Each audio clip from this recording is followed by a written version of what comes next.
नमस्कार, मैं हूं अर्चित और आप देख रहे हैं जानकी न्यूज 24। तो चलिए रुक करते हैं इस खास खबर की ओर। राष्ट्रीय सुरक्षा सलाहकार अजीत डोभाल की जिंदगी किसी जासूसी फिल्म से कम नहीं रही। बहुत कम लोग जानते हैं कि उनके शुरुआती और गुप्त मिशनों में से एक पाकिस्तान या चीन में नहीं बल्कि हिमालय की छोटी रियासत सिक्किम में हुआ था। साल 1970 के आसपास सिक्किम के राजमहल में हलचल थी। चोग्याल राजा की अमेरिकी पत्नी होप कुक पर दिल्ली को शक था कि वो अमेरिका की खुफिया एजेंसी CIA से जुड़ी हुई है। भारत और अमेरिका के रिश्ते उस समय अच्छे नहीं थे।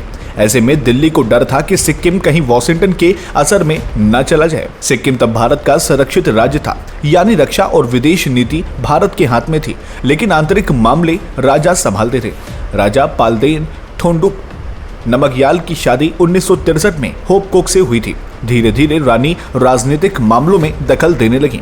रानी विदेशी पत्रकारों से मिलती थी, इंटरव्यू देती और दुनिया को बताती कि सिक्किम पर भारत दबाव डाल रहा है। 1971 के बांग्लादेश युद्ध में अमेरिका खुलकर पाकिस्तान के साथ था। ऐसे समय में सिक्किम जैसे रणनीतिक राज्य का अमेरिकी असर में जाना भारत के लिए खतरे की घंटी थी।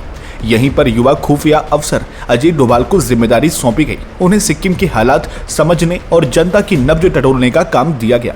डोभाल ने स्थानीय लोगों से बातचीत की। उनकी रिपोर्ट में साफ हुआ कि सिक्किम की जनता, खासकर नेपाली बहुल आबादी, राजा और रानी से नाराज है। लोगों को लगता था कि महल अलग थलग और भारत विरोधी है। डोभाल की रिपोर्ट से दिल्ली को यकीन हो गया कि सिक्किम का भारत में विलय न केवल रणनीतिक रूप से सही है बल्कि जनता भी यही चाहती है। 1973 में सिक्किम में बड़े पैमाने पर प्रदर्शन शुरू हुए। लोग लोकतंत्र और भारत से जुड़ाव की मांग करने लगे। बढ़ते दबाव के बीच रानी होप कुक अमेरिका लौट गई और कभी वापस नहीं आई। 1975 में सिक्किम की विधानसभा ने राजशाही खत्म करने और भारत से जुड़ने के पक्ष में मतदान किया। इसके बाद जनमत संग्रह हुआ और 97% लोगों ने भारत के साथ विलय को मंजूरी दी। जल्द ही सिक्किम भारत का 22वां राज्य बन गया है।